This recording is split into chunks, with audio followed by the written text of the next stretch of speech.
नमस्कार दोस्तों, स्वागत है आप सभी का एक बार फिर से लेक्चर नंबर 36 में फिजिक्स ऑप्शनल की क्लास में। जो फिजिक्स ऑप्शनल में यूपीएससी सीएससी मेंस के लिए पढ़ा रहा हूँ, ठीक है। सो एज यूजुअल हमारा इंट्रोडक्शन था। अब हम शुरू कर रहे हैं topic usefulness of centre of mass, ठीक है ना। सेंटर ऑफ मास क्यों यूजफुल होता है ये मैं आपको प्रीवियस क्लासेस में ऑलरेडी बता चुका हूँ, पर फिर भी ये भी PYQ है यूपीएससी का, तो किस तरीके से इस क्वेश्चन को लिखा जाएगा ये हम समझेंगे, ठीक है। Usefulness of centre of mass in a system of n particles, ठीक है ना। देखिए सिस्टम है कोई n पार्टिकल्स का, n वो बहुत लार्ज नंबर है, ठीक है। ये ओरिजिन है, मान लीजिए ये n पार्टिकल्स का सिस्टम है। r1 पोजीशन वेक्टर है m1 पार्टिकल का, सिमिलरली r2 पोजीशन वेक्टर है m2 पार्टिकल का, ठीक है ना। सो this is a system. In a system of n particles where n is very large, it is difficult to monitor motion of each individual particle. हर एक individual particle के लिए F1 यानी कि force acting on particle 1 is equal to M1 into A1, ठीक है ना। ये सब ऐसा लिखते लिखते हर एक 1000 पार्टिकल का यदि सिस्टम है तो 1000 पार्टिकल के लिए इक्वेशन ऑफ मोशन लिखना, 1000 इक्वेशन बनाना, it is very difficult to monitor that, ठीक है ना। Centre of mass plays a vital role in this situation. इस सिचुएशन में सेंटर ऑफ मास बहुत वाइटल रोल प्ले करता है, ठीक है ना। बहुत उसकी अहम भूमिका होती है इस चीज में, ठीक है। तो ये काम कैसे आसान कर देता है, वी नो कि हमने पिछले क्लासेस में डिराइव किया था कि F external equal to mass of the system multiplied by acceleration of centre of mass, ठीक है ना। Net external force acting on a system is equal to mass of the system multiplied by acceleration of its center of mass, ठीक है ना।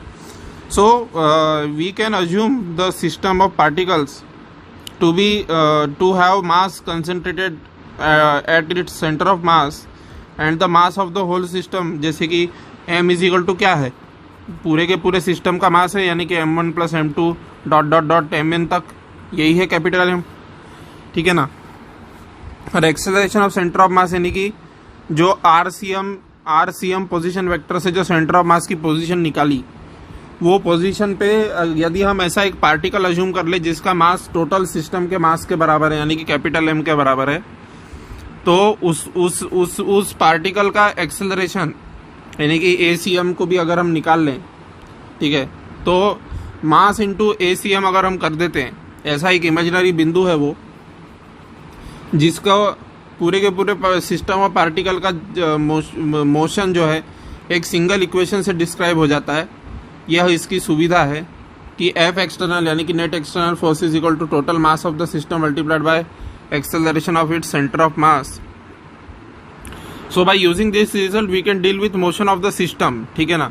Motion of the system से deal करने के लिए हमें 1000 इक्वेशन लिखने की जरूरत नहीं। यदि 1000 पार्टिकल का सिस्टम है तो 1000 इक्वेशन लिखने की कोई जरूरत नहीं। Net external force is equal to total mass of the system multiplied by acceleration of centre of mass कर दोगे तो तुम्हारा जो है आंसर आ जाएगा, तुम्हारा इक्वेशन ऑफ मोशन सिस्टम के लिए लिख के हो जाएगा। मतलब कि वो सेंटर ऑफ मास क्या कर रहा है, पूरे के पूरे सिस्टम को एक पॉइंट मास के रूप में रिप्रेजेंट कर रहा है। समझ में आ रही ना बात। So by using this result we can deal with motion of the system without monitoring the motion of individual particles of the system. यही है यूजफुलनेस सेंटर ऑफ मास की, ठीक है ना। इंडिविजुअल पार्टिकल सिस्टम के उनका क्या मोशन है उसके ऊपर ज़्यादा गौर फरमाने से ज़्यादा हम इस पे ध्यान देंगे कि सेंटर ऑफ मास जो इमेजिनरी पॉइंट है उस पे क्या असर होगा। ये सिर्फ सिस्टम ऑफ पार्टिकल के लिए ही लागू नहीं होती, ये बात रिजिड बॉडीज के लिए भी लागू होती है। Rigid bodies to have their centre of mass, ठीक है ना।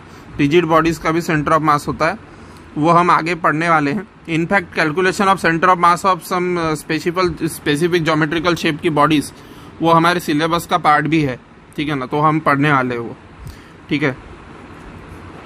सो this is the usefulness of centre of mass. Now I will start with properties of center of mass.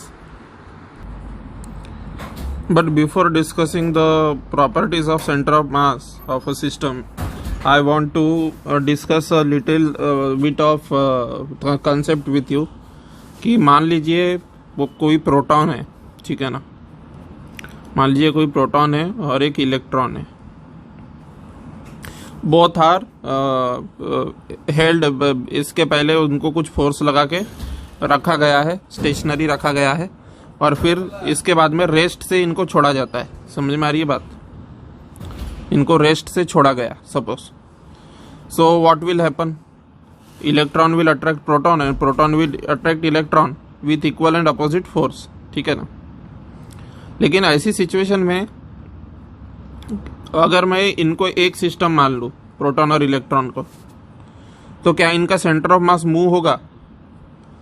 तो अगर जवाब निकालोगे तो जवाब ना आएगा दोस्तों, क्योंकि मैंने कल ही बताया था कि F एक्सटर्नल, ठीक है ना, is equal to m mass of the system acceleration of the centre of mass, ठीक है ना। ये है ठीक चीज, समझ में आ रही है बात? So if electron and proton are released from rest, will the centre of mass of the system move?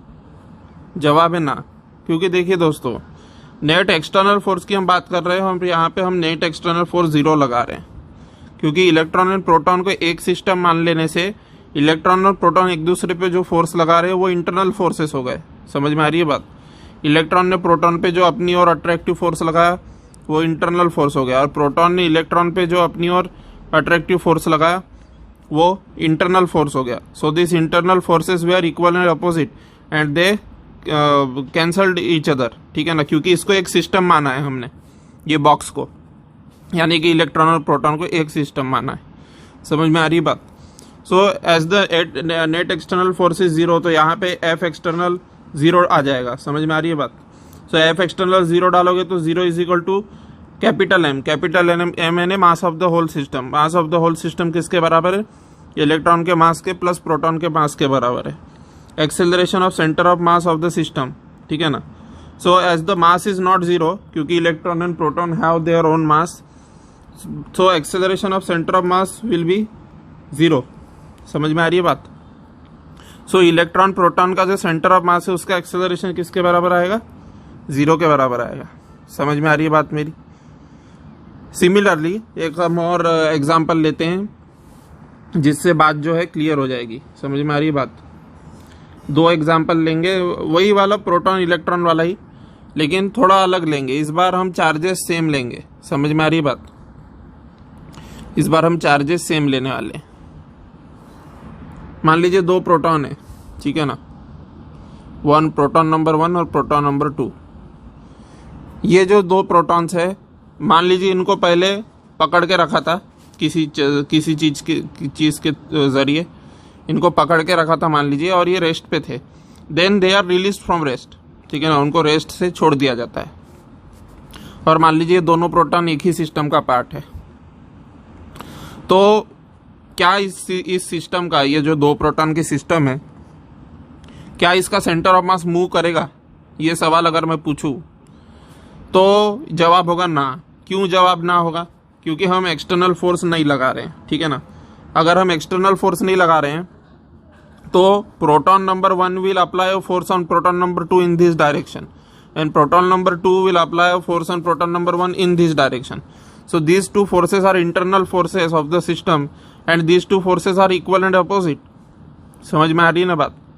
तो ये अपोजिट फोर्सेस होने की वजह से ये कैंसल आउट हो जाएंगे, तो F एक्सटर्नल इक्वल टू 0 आएगा.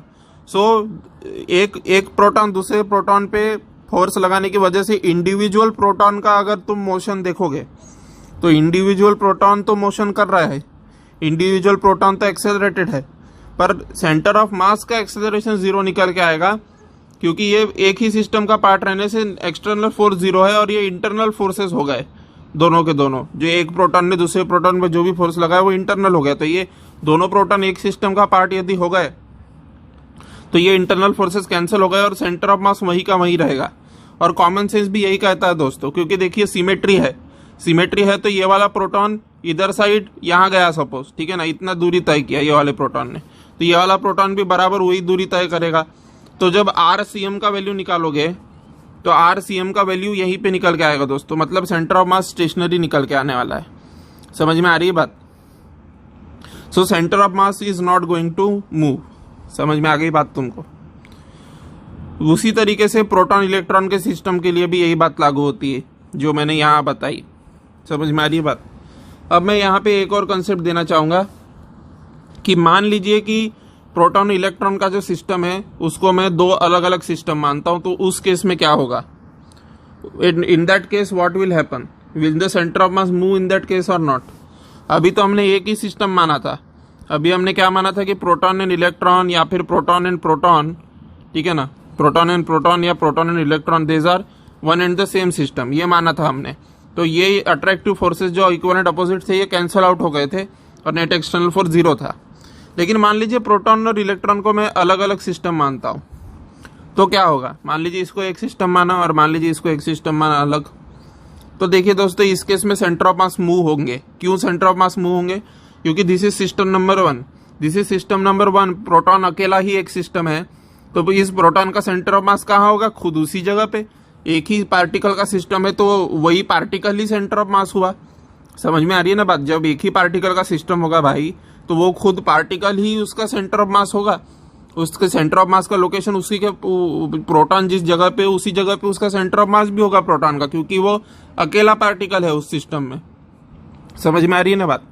तो ऐसी स्थिति में जो ये इलेक्ट्रॉन जो अट्रैक्टिव फोर्स प्रोटॉन पे लगाएगा, क्योंकि प्रोटॉन अकेला एक सिस्टम है, तो प्रोटॉन के ऊपर नेट एक्सटर्नल फोर्स रहेगा, और नेट एक्सटर्नल फोर्स रहेगा तो acceleration of centre of mass will also be not equal to 0, क्योंकि क्लियरली प्रोटॉन मूव कर रहा है और प्रोटॉन की जगह पे ही प्रोटॉन का सेंटर ऑफ मास है, क्योंकि अकेला प्रोटॉन एक सिस्टम है। समझ में आ रही है ना बात? So here F external is not 0, so acceleration of the centre of mass is also not 0। Similarly electron जो है उस पे भी फोर्स लग रहा है, लेकिन ये अलग सिस्टम है, इलेक्ट्रॉन अकेला एक सिस्टम है। तो प्रोटॉन में जो फोर्स लगा है ये क्या हो गया? अट्रैक्टिव फोर्स हो गया, और एक्सटर्नल फोर्स भी हो गया। क्यों एक्सटर्नल फोर्स हो गया? क्योंकि प्रोटॉन अकेला, इलेक्ट्रॉन अकेला एक सिस्टम है।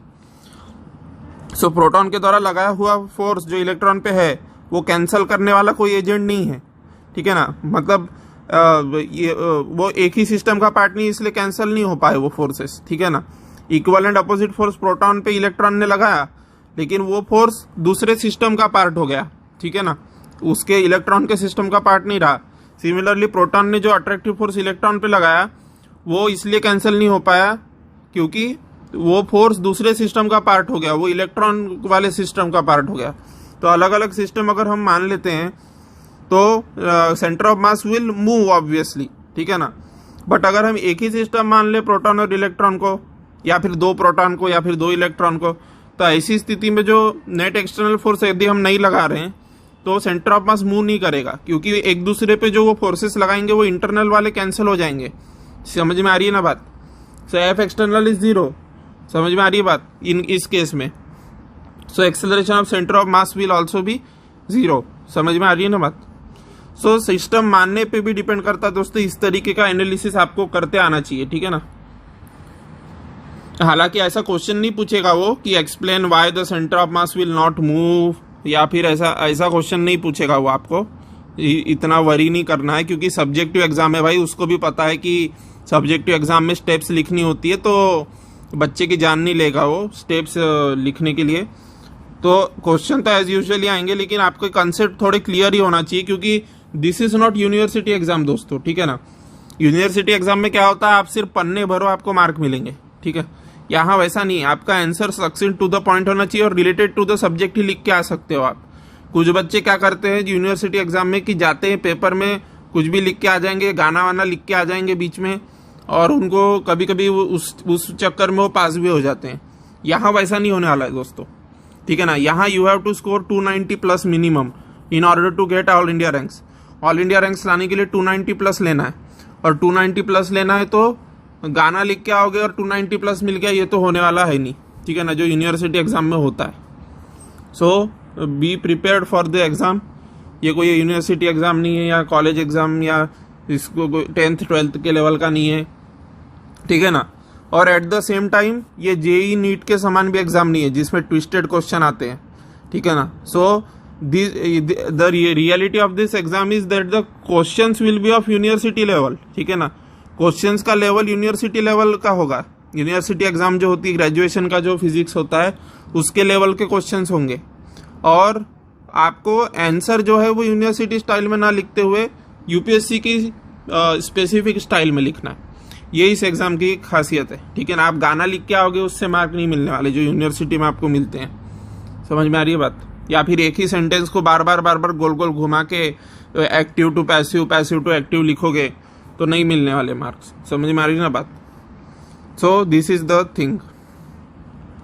सो now we will move on towards properties of centre of mass. इसलिए मैंने सिस्टम आपके कंसेप्ट जो है वो क्लियर करा दिए दोस्तों, ठीक है ना। अब हम प्रॉपर्टीज ऑफ सेंटर ऑफ मास की तरफ जाएंगे, लेकिन अगले क्लास में जाएंगे। Already the video is very long now, ठीक है ना। So thank you very much.